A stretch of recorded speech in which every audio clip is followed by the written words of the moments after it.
নমস্কাৰ।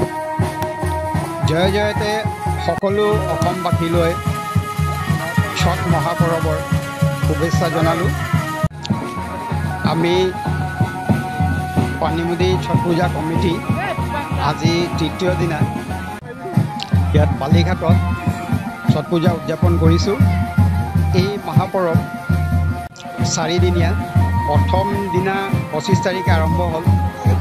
সেইদিনাখনক কয় নাহাই খায়, তাৰমানে গা ধুইহে তেওঁলোক যিখিনি পৰৱ কৰে তেওঁলোক খাব পাৰিব। আৰু দ্বিতীয় দিনা কয় খাৰনা।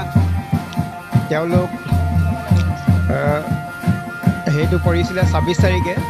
তেওঁলোক সন্ধিয়া 8টামান বজাত আহাৰ গ্ৰহণ কৰে আৰু গোটেই দিনটো একো নোখোৱাকৈ, আনকি জল নোখোৱাকৈ থাকে।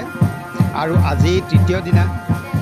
আজি সূৰ্য অস্ত হোৱা নমস্কাৰ কৰা হয় আৰু কাইলৈ চতুৰ্থ দিনা বেলি ওলোৱাৰ সময়ত তেওঁলোক নমস্কাৰ কৰিব আৰু এই পৰৱটো কাইলৈ সামৰণি পৰিব। এই মহাপৰৱৰ লগতে আমি জুবিন গাৰ্গকো শ্ৰদ্ধাঞ্জলি জনাইছোঁ।